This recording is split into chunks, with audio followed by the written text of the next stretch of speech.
saudara yang dikasih Tuhan, kita bersyukur kalau hari ini Tuhan masih memberikan kepada kita waktu dan kesempatan untuk kita bersama-sama berbakti, beribadah.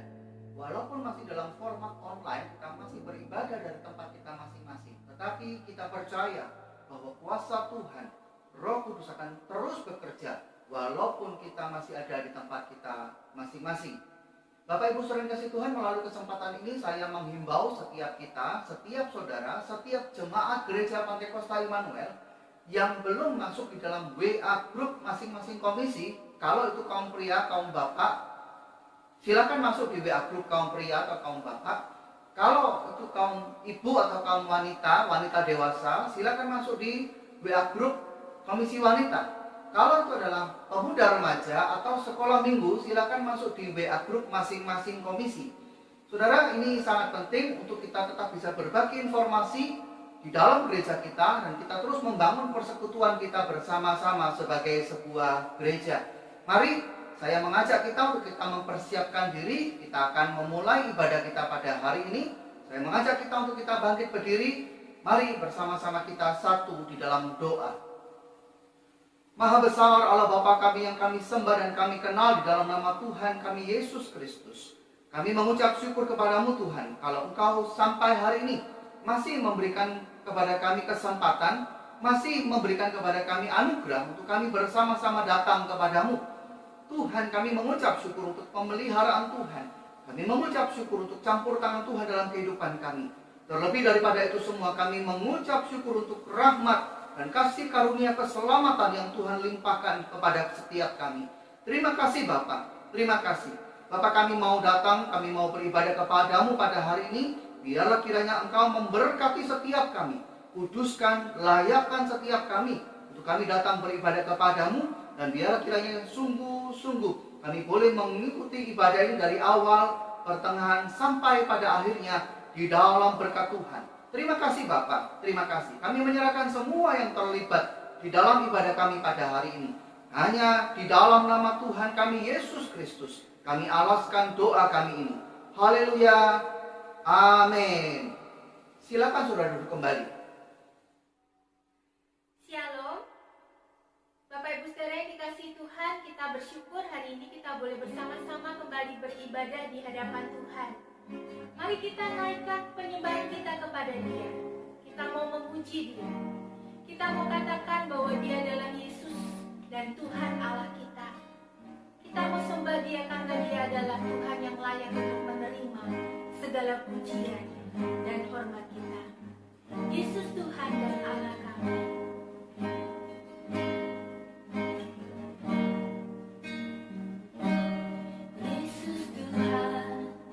Dan Allah kami, Engkau layak menerima pujian, hormat dan kuasa, sebab Kau telah ciptakan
Pujikan, Hosana bagi Dia, Hosana bagi Sang Raja, Hosana bagi Yesus Tuhan kita.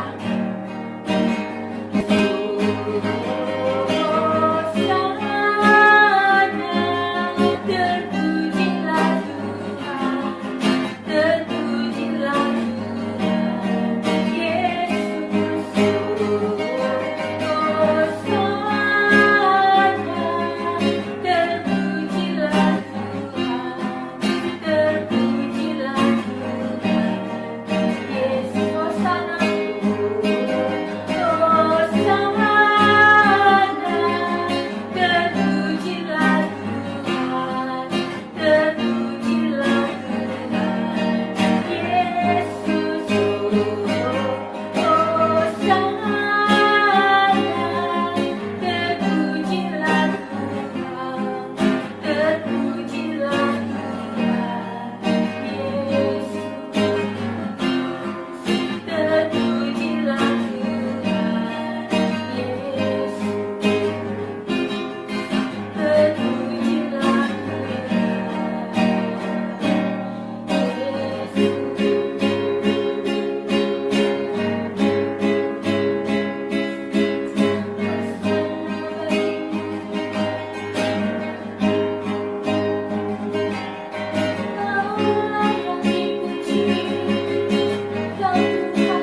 agungkan.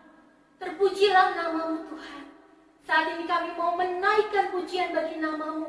Kami mau bersuka di dalam Engkau. Biarlah Engkau memberkati setiap puji-pujian kami. Dalam nama Tuhan Yesus kami berdoa. Amin. Saudara, saya yakin kita semua adalah orang-orang yang sudah merasakan kasih Tuhan dalam hidup kita. Mari kita rayakan kebaikan Tuhan dalam hidup kita. Kita mau memuji Tuhan. Kita mau menaikkan bahwa Tuhan Yesus baik buat setiap kita.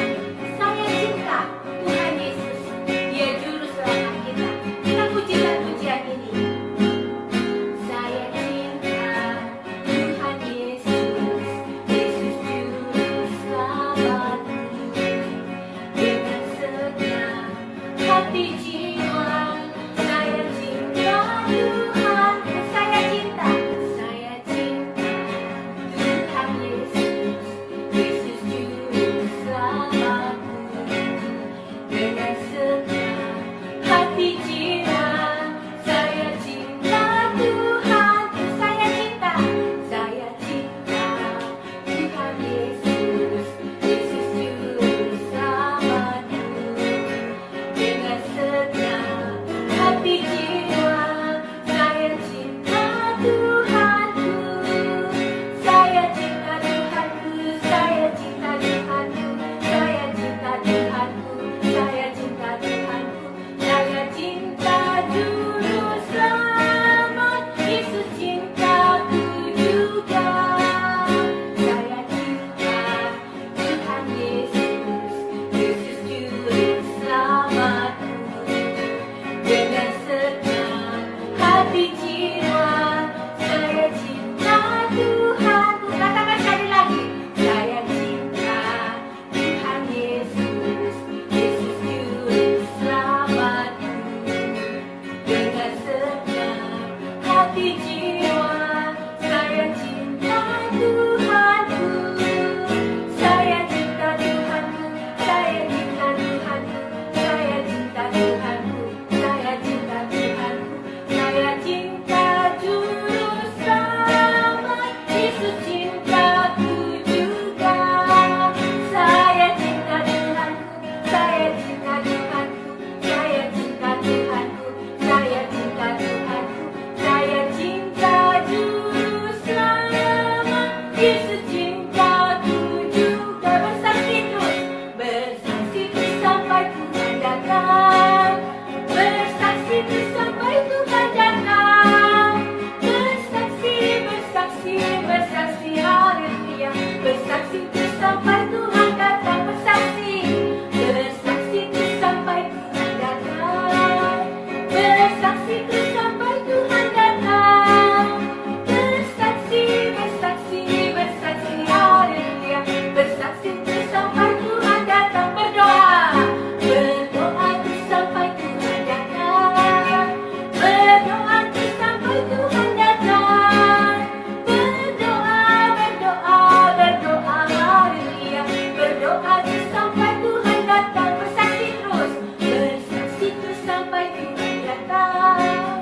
Bersaksi terus sampai Tuhan datang. Bersaksi, bersaksi, bersaksi, haleluya. Bersaksi terus sampai Tuhan datang. Bersaksi terus sampai Tuhan datang. Bersaksi terus sampai Tuhan datang. Mari jemaat, kita lebih lagi untuk memuji Tuhan. Bawa hati kita bawa hidup kita untuk datang menyembah Dia, untuk datang memuji Dia, karena Dia adalah Tuhan yang teramat baik buat hidup kita. Kita pujikan lagu ini di hadapan kemegahan-Mu. Kami datang menyembah Engkau.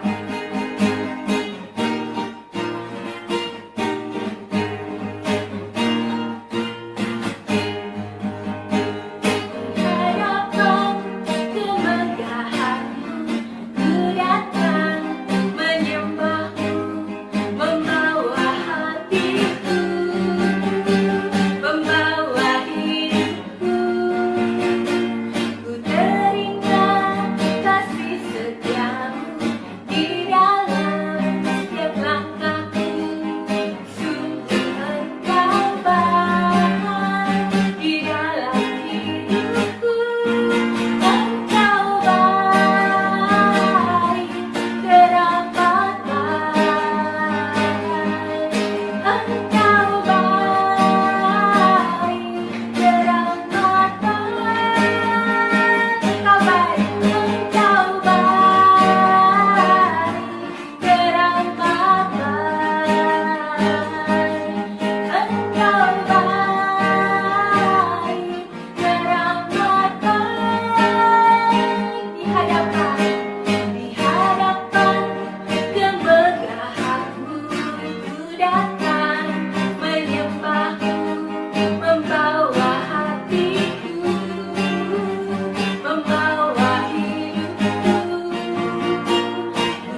dipersilakan untuk duduk kembali.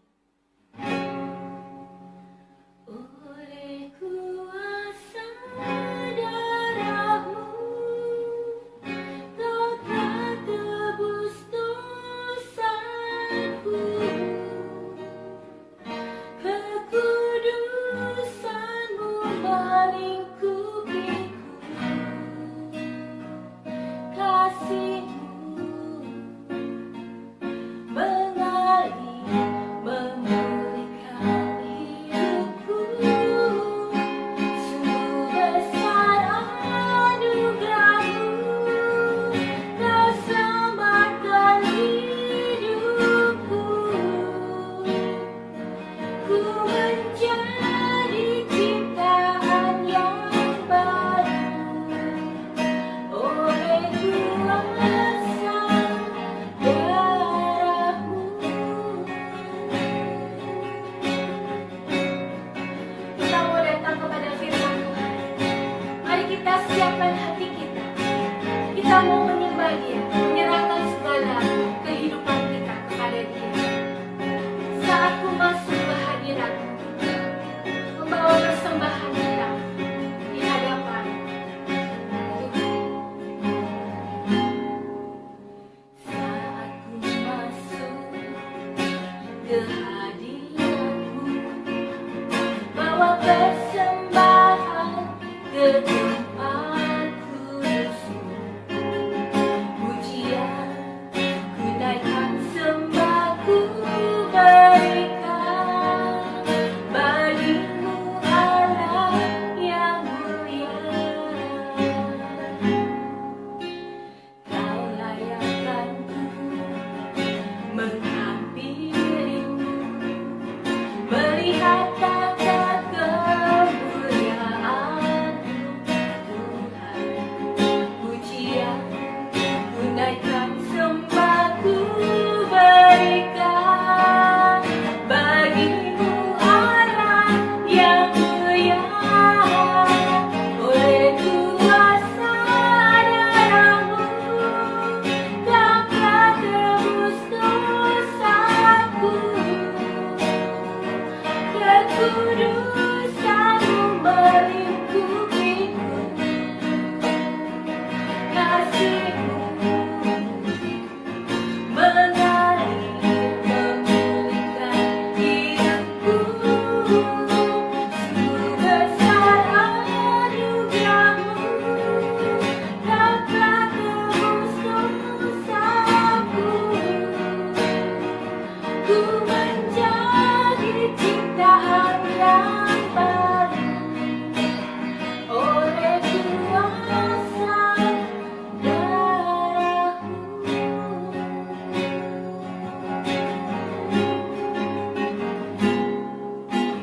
Saat ku masuk ke hadirat-Mu, bawa persembahan ke tempat kudus-Mu.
sekali lagi Engkau memberikan kepada kami kesempatan untuk kami menaikkan puji-pujian kami di hadapan.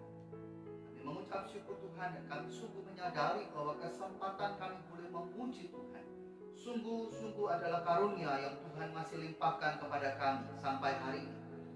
Kami menyadari bahwa oleh kuasa darah-Mu semata Tuhan, kami dilayakkan untuk kami menghadap hadirat-Mu yang kudus. Bapa, kami mengucap syukur untuk setiap pujian yang sudah kami naikkan. Biarlah kiranya itu menjadi persembahan yang berkenan serta menyenangkan di pemandangan Tuhan. Tiba waktunya Tuhan, pada hari ini kami mau datang kepada firman-Mu, kami mau belajar kebenaran firman-Mu, kami mau membaca dan merenungkan kebenaran firman-Mu Tuhan. Biarlah kiranya Roh Kudus sekali lagi urapi kami, kuasai hati dan pikiran kami, berikan kepada kami fokus dan konsentrasi yang baik, supaya sungguh-sungguh kami boleh memahami kebenaran firman-Mu yang dinyatakan pada hari ini. Bapa, biarlah kiranya Engkau menjamah setiap kami, bukan saja kami mengerti kebenaran firman-Mu, tetapi kami juga menjadi pelaku-pelaku firman di dalam kehidupan kami. Terima kasih Bapa, terima kasih. Kami menyerahkan waktu pemberitaan firman Tuhan pada hari ini hanya di dalam nama Tuhan kami Yesus Kristus, Tuhan dan Juru Selamat kami yang hidup. Haleluya, amin. Silakan saudara duduk kembali. Saudara, pemberitaan firman Tuhan pada hari ini masih terus dari kitab Bilangan. Masih tetap kita akan merenungkan kitab Bilangan, tetapi pada hari ini saya mengajak kita untuk membuka Bilangan pasal yang ke-16. Bersama-sama kita melihat, kita akan belajar dari Bilangan pasal 16. Seharusnya kita membacanya secara keseluruhan mulai ayat pertama sampai ayat yang terakhir, tetapi kita hanya akan membacanya dari ayat pertama sampai ayat ke-7, lalu kemudian kita lompat ke ayat 31 sampai 35. Bilangan pasal 16 ayat 1 sampai 7, lalu kemudian kita lompat ke ayat 31 sampai 35. Bapak Ibu bisa perhatikan Alkitab masing-masing. Saya akan bacakan buat setiap kita. Demikian bunyi firman Tuhan. Korah bin Yisar bin Kehat bin Lewi beserta Datan dan Abiram, anak-anak Eliab, dan On bin Pelet, ketiganya orang Ruben, mengajak orang-orang untuk memberontak melawan Musa beserta 250 orang Israel, pemimpin-pemimpin umat itu, yaitu orang-orang yang dipilih oleh rapat, semuanya orang-orang yang kenamaan. Maka mereka berkumpul mengerumuni Musa dan Harun, serta berkata kepada keduanya, "Sekarang cukuplah itu. Segenap umat itu adalah orang-orang kudus, dan Tuhan ada di tengah-tengah mereka. Mengapakah kamu meninggi-ninggikan diri di atas jemaat Tuhan?" Ketika Musa mendengar hal itu, sujudlah ia, dan ia berkata kepada Korah dan segenap kumpulannya, "Besok pagi Tuhan akan memberitahukan siapa kepunyaannya dan siapa yang kudus, dan ia akan memperbolehkan orang itu mendekat kepadanya. Orang yang akan dipilihnya akan diperbolehkannya mendekat kepadanya. Perbuatlah begini, ambillah perbaraan-perbaraan, hai Korah, dan kamu segenap kumpulannya, bubuhlah api ke dalamnya, dan taruhlah ukupan di atasnya di hadapan Tuhan pada esok hari. Dan orang yang akan dipilih Tuhan, dialah yang kudus. Cukuplah itu, hai orang-orang Lewi." Ayat 31. Baru saja ia selesai mengucapkan segala perkataan itu, maka terbelahlah tanah yang di bawah mereka, dan bumi membuka mulutnya dan menelan mereka dengan seisi rumahnya, dan dengan semua orang yang ada pada Korah, dan dengan segala harta milik mereka. Demikianlah mereka dengan semua orang yang ada pada mereka turun hidup-hidup ke dunia orang mati, dan bumi menutupi mereka, sehingga mereka binasa dari tengah-tengah jemaat itu. Dan semua orang Israel yang di sekeliling mereka berlarian mendengar teriak mereka, sebab kata mereka, "Jangan-jangan bumi menelan kita juga." Amin. Bapak Ibu Saudara yang kasih Tuhan, beberapa waktu yang lalu ada seorang rekan saya yang kebetulan dia kenal dengan seorang petinggi di Polwiltabes Surabaya. Saudara, rekan ini menceritakan keluh kesah atau sambat dari seorang petinggi polisi tersebut. Pada intinya petinggi polisi tersebut menceritakan betapa malunya dia sebagai seorang polisi Kristen di hadapan rekan-rekannya. Kenapa? Karena mereka pada saat itu sedang menangani sebuah kasus perseteruan yang melibatkan sebuah gereja di Surabaya. Saya percaya ada cukup banyak di antara kita yang bisa menduga kasus apa yang saya maksudkan. Saudara, begitu ruwet dan berbelit-belitnya kasus ini, baik di level mediasi, baik di sidang pengadilan, bahkan sampai proses eksekusi. Saudara, bahkan sampai petinggi polisi ini dipindahkan ke Malang, kasus ini belum kunjung selesai. Sebagai sesama orang percaya, tentu saja petinggi polisi ini sudah melakukan pendekatan kepada pihak-pihak yang berkonflik. Ada banyak usaha yang diupayakan, tetapi tetap saja masalahnya tidak selesai-selesai, saudara. Saudaraku, perpecahan, pertengkaran di dalam gereja rasanya agak sulit dipercaya, kan? Kita semua pasti setuju bahwa hal seperti itu tidak seharusnya terjadi. Bukankah orang-orang di dalam gereja adalah mereka yang sudah ditebus oleh darah Kristus? Bukankah Alkitab mengatakan bahwa sebagai sesama anggota tubuh Kristus kita harus saling mengasihi? Dan bukankah orang-orang di dalam gereja seharusnya adalah orang-orang yang ramah, orang-orang yang selalu mengusahakan apa yang baik bagi kepentingan bersama dan rela berkorban satu dengan yang lain? Yang menyedihkan, saudara, fakta di lapangan tidak berbicara seperti itu. Yang jadi pertanyaan adalah, kenapa hal seperti ini bisa terjadi? Saudara, Alkitab kita menjelaskan bahwa perpecahan atau konflik bisa terjadi di dalam jemaat karena adanya akar kepahitan. Dan itulah yang terjadi dalam Bilangan 16 yang menjadi renungan kita pada hari ini. Ada cukup banyak orang yang memiliki akar kepahitan di dalam kumpulan bangsa Israel. Dan hari ini kita membaca bahwa akar pahit itu membawa mereka kepada kebinasaan. Bapak Ibu saudara dikasih Tuhan, minggu yang lalu kita sudah bersama-sama belajar dari Bilangan pasal 13 dan 14. Dan dari bagian tersebut kita mendapatkan informasi bahwa bangsa Israel sudah sangat dekat dengan tanah perjanjian. Mereka sudah tinggal selangkah lagi dan Musa mengutus 12 orang pengintai untuk memata-matai tanah Kanaan. 2 orang pengintai, yaitu Yosua dan Kaleb, melaporkan bahwa mereka harus tetap maju dan masuk ke tanah yang sudah dijanjikan Tuhan. Mereka berkata bahwa negeri itu luar biasa baiknya. Apabila Tuhan berkenan, maka Dia akan memimpin mereka masuk ke negeri itu dan memberikannya kepada mereka.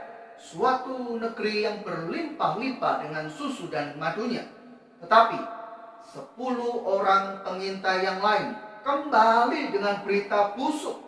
Yang mereka lihat, yang mereka laporkan adalah orang-orang enak yang besar-besar seperti raksasa. Tembok-tembok kota yang sangat tebal, dan mereka menyimpulkan tidak ada kemungkinan sama sekali bagi mereka untuk masuk ke tanah Kanaan. Lalu di pasal 14 ayat yang keempat dikatakan, dan mereka berkata seorang kepada yang lain, ini kumpulan rakyat Israel, baiklah kita mengangkat seorang pemimpin lalu pulang ke Mesir. Saudara, Tuhan sangat murka dengan perkataan itu. Dia menurunkan hukuman yang mengakibatkan ke-10 orang pengintai itu mati. Tetapi kepada rakyat yang masih hidup, Tuhan berkata, bahwasanya kamu ini tidak akan masuk ke negeri yang dengan mengangkat sumpah telah kujanjikan akan kuberi kamu diami, kecuali Kaleb bin Yefun dan Yosua bin Nun.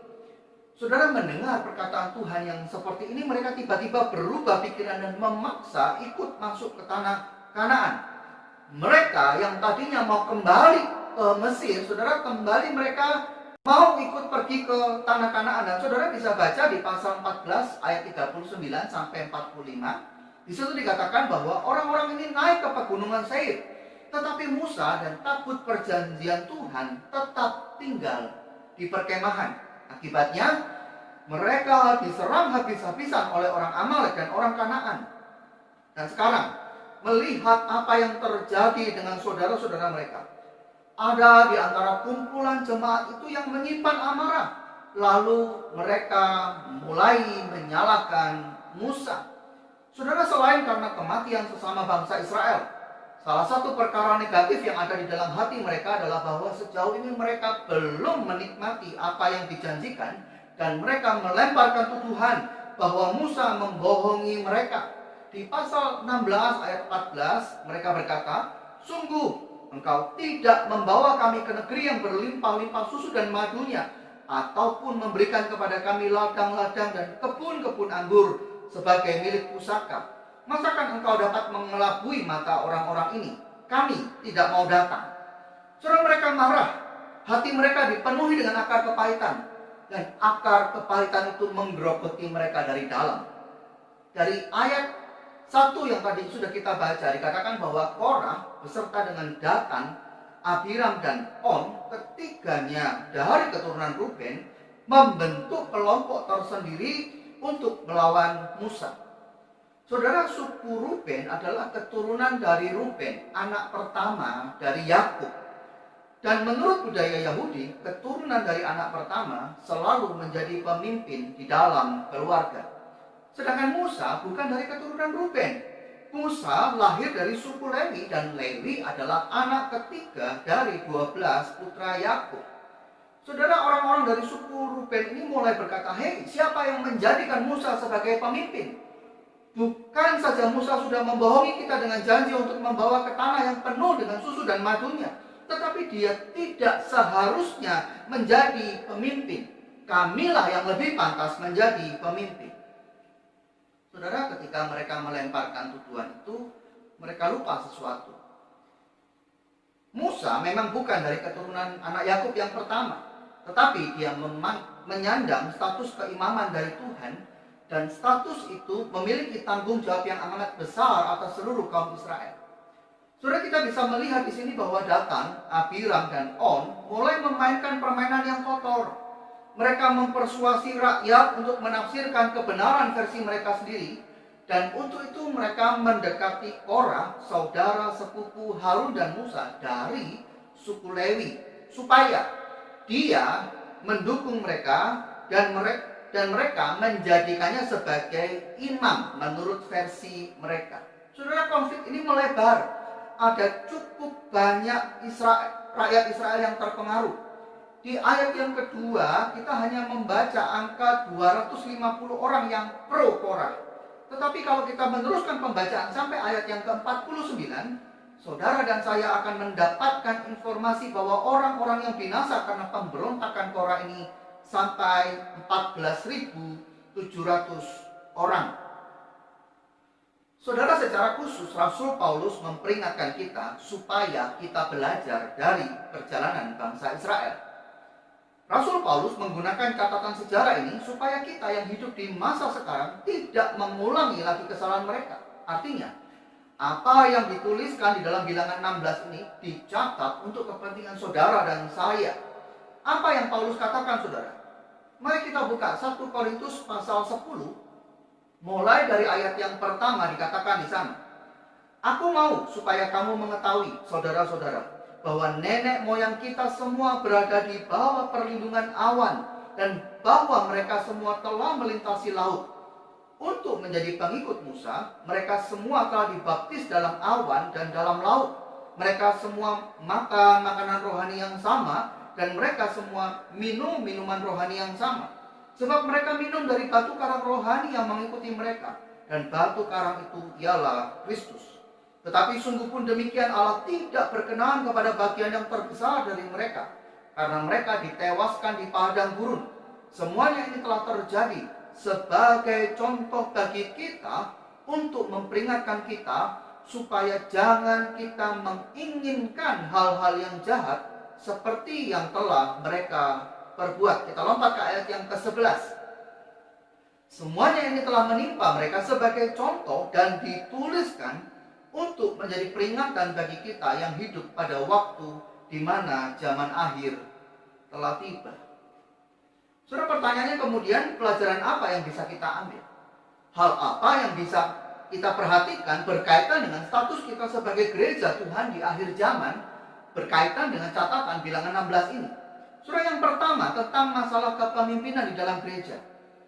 Biarlah setiap kita sungguh-sungguh memperhatikan pergumulan kepemimpinan. Saudara sekalian kasih Tuhan, salah satu natur kita sebagai manusia adalah bahwa kita selalu menjunjung tinggi yang namanya kebebasan. Setuju? Adalah sifat dasar dari manusia berdosa untuk lebih suka mengatur daripada diatur, tidak suka dikekang kebebasannya, dan hanya mau melakukan apa yang sesuai dengan selera atau keinginan sendiri. Kalau kita mundur lagi sampai kejadian pasal yang ketiga tentang kejahatan manusia, tentang kejatuhan manusia dalam dosa, esensi dari dosa bukanlah soal makan buah pengetahuan baik dan jahat. Bukan masalah apakah makan atau tidak makan buah itu. Bukan soal apakah pohonnya ada di tengah-tengah atau di pinggir Taman Eden. Bukan, saudara. Tetapi yang jauh lebih mendasar daripada itu adalah ide yang disuntikkan oleh iblis tentang menjadi sama dengan Allah. Tahu tentang yang baik dan yang jahat. Saudara, pada waktu penciptaan, Allah menetapkan hierarki kepemimpinan, hierarki otoritas di dalam dunia, yaitu bahwa manusia adalah makhluk ciptaan yang paling mulia dan manusia harus tetap tunduk dan taat kepada kehendak Tuhan. Kepada manusia diberikan kuasa yang sangat besar, tetapi kuasa itu bukan bersumber dari dirinya sendiri, kuasa itu diberikan oleh Tuhan. Sehingga pada dasarnya manusia harus tetap taat kepada Tuhan. Hanya dengan cara seperti itulah maka manusia dapat menjadi gambar dan rupa Allah atau peta dan teladan Allah. Tetapi kemudian ide yang diberikan iblis ini akhirnya membuat manusia meragukan otoritas Tuhan. Disitulah letak kejatuhan manusia di dalam dosa. Sejak itu, catatan Alkitab kita menunjukkan konflik demi konflik dalam kehidupan manusia. Pergumulan manusia dengan natur dosa ini membuat manusia harus mengalami berbagai-bagai kesusahan. Tidak terkecuali dengan mereka yang ada di dalam gereja. Saudara, dan inilah yang terjadi dengan Korah, Datan, Abiram, dan On. Karena apa yang diinginkan tidak terjadi, maka mereka menggugat kepemimpinan Musa. Padahal Musa adalah pemimpin yang diutus oleh Tuhan sejak 39 tahun yang lampau kepada bangsa Israel. Keinginan yang tidak terpenuhi membuat mereka ingin lepas dari kepemimpinan Musa dan akhirnya jatuh kepada pemberontakan terhadap Tuhan. Saudara, kalau prinsip ini kita terapkan kepada diri kita sekarang, saudara dan saya patut sangat waspada kepada diri kita sendiri. Kita perlu menyadari siapa sesungguhnya kepala gereja, siapa yang berhak memimpin gereja, dan apa yang seharusnya dilakukan oleh jemaat sebuah gereja. Saudara, bukankah yang namanya sebuah gereja seharusnya dipimpin oleh kebenaran firman Tuhan? Bukankah gereja yang benar, gereja yang sejati adalah milik Tuhan? Dan bukankah semua komponen gereja tanpa terkecuali wajib tunduk kepada pimpinan Tuhan, bahkan ketika apa yang dikehendaki ini tidak terjadi? Tetapi faktanya ada berapa banyak orang yang kemudian tidak melakukan bagiannya karena adanya akar kepahitan di dalam hati. Ada berapa orang yang kalau tidak terang-terangan melakukan perlawanan seperti Korah, kemudian melakukan perlawanan dengan cara bersikap masa bodoh dan menutup telinga. Ada berapa kasus di mana kita menjumpai konflik atau perpecahan di dalam gereja, dimulai dari benih kepahitan di dalam relasi antar pribadi. Jikalau ada di antara saudara yang seperti ini, kalau ada di antara kita yang terjebak dalam emosi-emosi negatif, saudara, hendaklah kita cukup waspada terhadap diri kita sendiri. Supaya apa? Supaya tidak ada satupun di antara kita yang berdosa kepada Tuhan. Yang kedua, saudara, selain soal pergumulan kepemimpinan, ada banyak gereja yang kehilangan berkat Tuhan karena jemaat tidak belajar tentang cara mengatasi konflik yang sehat. Saudara, kembali kepada catatan Bilangan 16, saya mengajak kita untuk sekali lagi melihat ayat yang ketiga sampai kelima, di mana kita bisa belajar tentang cara menangani masalah di dalam jemaat. Di situ dikatakan, maka mereka berkumpul mengerumuni Musa dan Harun, serta berkata kepada keduanya, sekarang cukuplah itu. Segenap umat itu adalah orang-orang kudus, dan Tuhan ada di tengah-tengah mereka. Mengapakah kamu meninggi-ninggikan diri di atas jemaat Tuhan?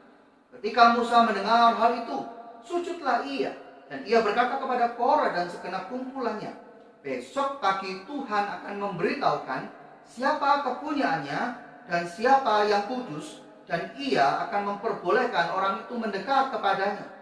Orang yang akan dipilihnya akan diperbolehkannya mendekat kepadanya. Saudara, di dalam banyak gereja saya melihat ada banyak pemimpin yang melakukan manajemen konflik model menyapu debu dan memasukkannya di bawah karpet. Saudara, adakah di antara saudara yang pernah menyapu ruangan di mana di dalamnya ada sebuah karpet gitu ya di atas lantai? Saudara, adakah di antara saudara kalau menyapu begitu ya, lalu kemudian memasukkan debunya di bawah karpet? Saya percaya pasti tidak. Kenapa? Saudara, seandainya ada yang pernah melakukannya, bisa tebak apa yang akan terjadi? Untuk sejangka waktu memang debu-debu itu tidak kelihatan. Untuk sementara waktu memang kondisi rumah terlihat bersih, tetapi masalah yang sebenarnya tidak selesai. Hanya dibuat tidak kelihatan. Dan cara manajemen masalah yang seperti itu justru menimbulkan banyak masalah yang baru, saudara. Bukan itu yang dilakukan Musa. Musa tidak mendiamkan masalah untuk beberapa bulan, apalagi sampai beberapa tahun, saudara. Sebaliknya, Musa segera menyelesaikan masalah itu dengan menghadapi mereka. Catatan di ayat kelima yang menyatakan bahwa Musa sujud ke tanah, menyatakan bahwa dia adalah pribadi yang rendah hati dan dia tahu betul apa yang sedang dikerjakannya. Musa ingat bahwa dirinya menjadi pemimpin atas bangsa Israel bukan karena ambisi, bukan karena keinginan untuk mencari keuntungan pribadi. Semua dia lakukan adalah karena mengikuti kehendak Tuhan. Karena itu saudara, pada waktu menghadapi Korah dan para pengikutnya, Musa memperhadapkan mereka kepada Tuhan. Saudara, bagi kita yang hidup di zaman sekarang, ada satu bagian firman Tuhan yang mengajar kita tentang bagaimana caranya menyelesaikan satu masalah. Saudara, kalau saudara membuka, kalau saudara melihat, dan kalau saudara membaca secara teliti dari Matius pasal 18 ayat 15 sampai 20, di situ dikatakan bahwa kalau ada konflik yang belum terselesaikan, maka pertama-tama saudara harus temui dia untuk berbicara secara empat mata. Kalau hal itu tidak berhasil, bawalah 2 atau 3 orang saksi untuk menolong saudara dan menyelesaikan masalah tersebut. Jika usaha itu masih belum bisa menyelesaikan masalah, bawalah masalahnya kepada jemaat, ungkapkan kepada jemaat. Tetapi kalau orang itu masih keras kepala, kalau orang itu masih mengeraskan hatinya, maka Alkitab mengatakan, anggaplah dia sebagai orang yang tidak mengenal Allah atau pemungut cukai. Apa artinya? Saudara, prinsip ini mengajar kita untuk tidak menyimpan akar pahit di dalam hati dan pikiran kita. Sama seperti yang dilakukan Datan, Abiram, dan On, akar pahit dalam diri manusia itu punya sifat beracun seperti virus yang menular. Saudara, di dalam kasus ini kita melihat bagaimana virus kepahitan itu menular kepada Korah dan kemudian kepada 250 jemaat yang lain. Lalu kemudian menyebar sampai membawa kehancuran, kebinasaan kepada 14.700 orang yang lain. Di dalam terang kebenaran firman Tuhan, kita tidak dibenarkan untuk membicarakan seseorang di belakangnya. Saudara dan saya tidak diizinkan untuk mencari kawan sependeritaan dengan menceritakan apa yang saudara tidak suka dari seseorang kepada orang lain. Apalagi meracuni orang lain dengan emosi-emosi negatif yang ada di dalam diri saudara. Yang Alkitab katakan adalah, segeralah pergi kepada orang yang kepadanya saudara berurusan dan usahakanlah perdamaian semaksimal mungkin. Roma 12 ayat 18 berkata, sedapat-dapatnya kalau hal itu bergantung padamu, hiduplah dalam perdamaian dengan semua orang. Saudara sekalian kasih Tuhan, pada tahun 2010 yang lalu, Dr. Karsten Gross, seorang pengajar di Universitas Concordia, Kanada, dia bersama dengan Dr. Jesse Renaud mempublikasikan hasil penelitiannya. Saudara, penelitian ini dilakukan selama 15 tahun. Yang pada intinya, penelitian ini menyelidiki apa dampak akar pahit bagi kesehatan tubuh. Saudara, hasil dari penelitian ini mengatakan bahwa ditemukan korelasi yang sangat tinggi antara timbulnya penyakit-penyakit kronis di di dalam tubuh manusia dengan adanya kepahitan yang dipendam dalam waktu yang cukup lama. Sifat suka menyalahkan orang lain, kecewa terhadap diri sendiri maupun orang lain, bahkan masalah-masalah pribadi yang dipendam, itu adalah emosi-emosi negatif. Itu adalah masalah-masalah kepribadian yang punya pengaruh langsung pada peningkatan jumlah hormon kortisol. Dan keberadaan hormon ini mempengaruhi kesehatan organ-organ tubuh yang lain. Surat dampak yang ditemukan antara penyakit kronis pada kepala, asam lambung, bahkan sampai ditemukan juga sel-sel kanker di antara mereka yang menyimpan kepahitan. Saudara, saya percaya bahwa Rasul Paulus tidak punya akses data ilmiah pada waktu dia menuliskan surat-suratnya kepada jemaat di masa perjanjian baru. Rasul Paulus juga bukan seorang tabib, dia sama sekali tidak punya latar belakang pendidikan medis. Tetapi saya percaya bahwa di dalam pimpinan Roh Kudus, Rasul Paulus tahu persis betapa berbahayanya akar pahit ini bagi tubuh dan jiwa kita.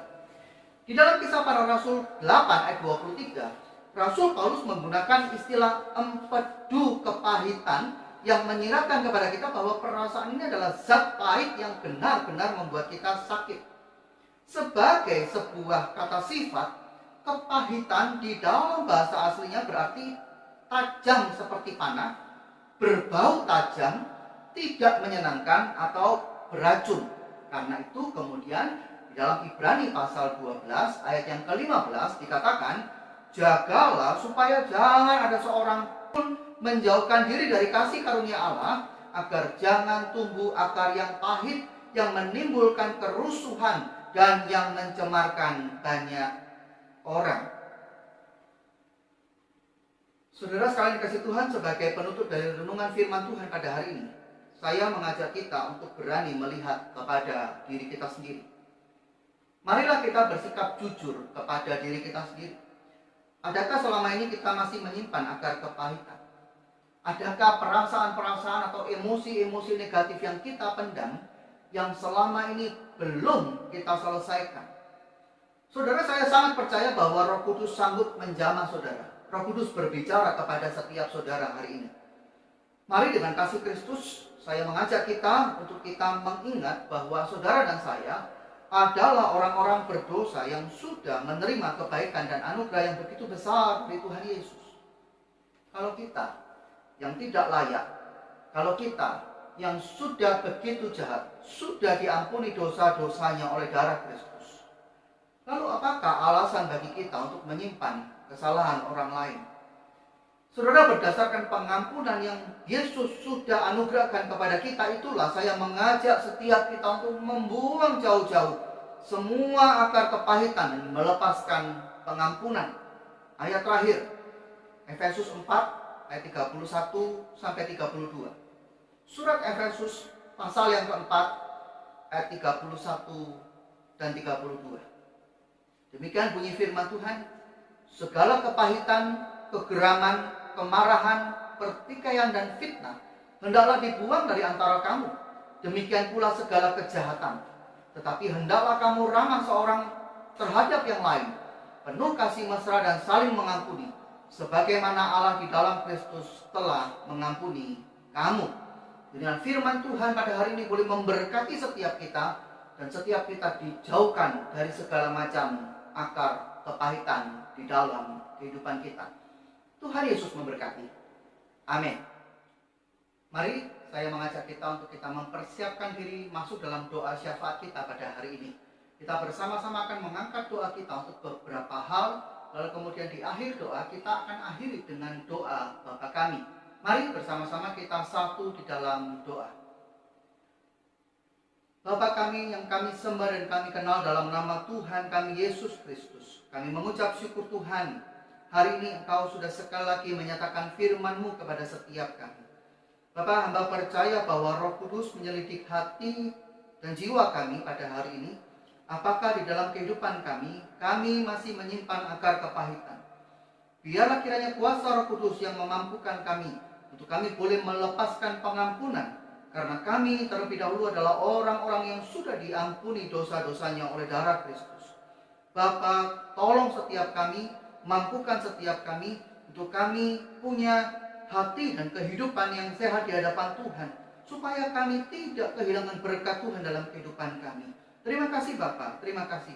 Mohon belas kasihan Tuhan atas kehidupan setiap kami, mohon pertolongan Tuhan atas kehidupan setiap kami, supaya kami sanggup untuk membuang jauh-jauh setiap akar kepahitan yang ada dalam kehidupan kami.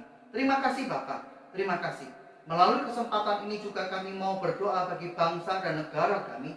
Secara khusus Tuhan, kami mau berdoa buat usaha-usaha untuk menggagalkan peredaran narkotika dan pornografi Tuhan. Bapak, kami berdoa buat bangsa dan negara kami, di mana peredaran obat-obat terlarang, peredaran narkotika masih cukup tinggi Tuhan. Peredaran pornografi masih cukup tinggi Tuhan. Kami berdoa buat setiap lembaga, buat setiap organisasi, buat setiap instansi yang bekerja dalam upaya ini Tuhan.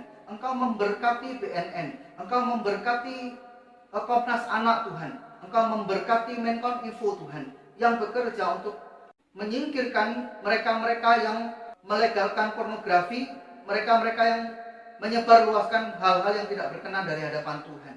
Bapak, biarlah kiranya setiap anak-anakmu Kau jauhkan dari perkara-perkara ini, terutama anak-anak kami Tuhan. Biarlah kiranya keluarga kami boleh lepas dari perkara-perkara yang seperti ini Tuhan. Biarlah kiranya bangsa dan negara ini boleh memiliki kesejahteraan dan tidak hidup di dalam cengkraman pornografi dan obat-obatan terlarang.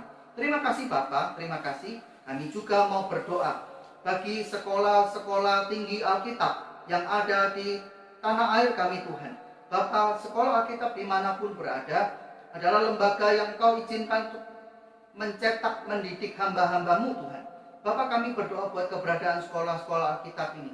Engkau sendiri akan mencukupkan segala kebutuhan mereka, terutama di masa-masa pandemi seperti sekarang ini. Engkau sendiri akan memberikan hikmat akal budi kepada pihak yayasan, kepada pihak pengelola, dan juga para dosen, para pengajar, para staf yang ada di dalam sekolah Alkitab ini Tuhan. Bapak, biarlah kiranya keberadaan sekolah-sekolah Alkitab di tanah air sungguh-sungguh boleh berperan di dalam menyebarluaskan kebenaran firman-Mu. Mereka boleh mendidik hamba-hamba yang sungguh-sungguh takut akan Tuhan, yang sungguh-sungguh jelas visi dan misinya Tuhan, dan mereka sungguh-sungguh boleh membangun kerajaan Tuhan di muka bumi ini. Terima kasih Bapak, terima kasih. Secara khusus kami juga berdoa buat jemaat Gereja Pantai Kosta Immanuel dimanapun berada. Tuhan, hamba mohonkan berkat-Mu atas kehidupan mereka. Engkau campur tangan atas kehidupan mereka, apapun yang mereka kerjakan, rumah tangga mereka, aktivitas mereka, Engkau memberkati Tuhan. Di dalam apapun yang mereka upayakan di masa-masa pandemi seperti sekarang ini, Engkau memberikan kekuatan, Engkau memberikan hikmat, Engkau memberikan hati yang sungguh-sungguh takut akan Engkau, sehingga di dalamnya mereka terus maju, karena mereka percaya bahwa Engkau Allah Immanuel, Allah yang beserta dengan mereka. Terima kasih Bapa, terima kasih. Buat jemaat yang bergumul dengan sakit penyakit Tuhan, kami berdoa, kami bersatu hati di dalam nama Tuhan kami Yesus Kristus. Kami percaya bilur-bilur-Mu tetap besar kuasanya sampai hari ini Tuhan. Kuasa-Mu tetap sama dahulu, sekarang, bahkan sampai selama-lamanya. Biarlah kiranya jemaat yang bergumul dengan sakit penyakit boleh mengalami kebaikan Tuhan, boleh mengalami anugerah Tuhan di dalam kehidupannya. Hatinya tetap tertuju kepada Engkau, hatinya tetap ingat kepada Engkau, harapannya tetap dilandaskan kepada kebaikan-Mu saja Tuhan. Terima kasih Bapa, terima kasih. Dan biarlah kiranya setiap kami, setiap jemaat-Mu tetap hidup di dalam kasih karunia. Kami tidak menjauhkan diri dari kasih karunia Tuhan dalam kehidupan kami. Terima kasih Bapa, terima kasih. Bersyukur untuk segala doa yang boleh kami panjatkan, kami naikkan di dalam nama Tuhan kami Yesus Kristus, yang sudah mengajar kami berdoa demikian. Bapa kami yang di surga, dikuduskanlah nama-Mu, datanglah kerajaan-Mu, jadilah kehendak-Mu di bumi seperti di surga. Berikanlah kepada kami hari ini makanan kami yang secukupnya, dan ampunilah kami akan kesalahan kami, seperti kami juga sudah mengampuni orang yang bersalah kepada kami. Dan janganlah membawa kami ke dalam pencobaan, tapi lepaskanlah kami daripada yang jahat. Karena Engkaulah yang punya kerajaan dan kuasa dan kemuliaan sampai selama-lamanya. Amin. Mari saya mengajak kita untuk kita bangkit berdiri. Kita akan mengakhiri ibadah kita pada hari ini. Kita akan naikkan Bapa, terima kasih.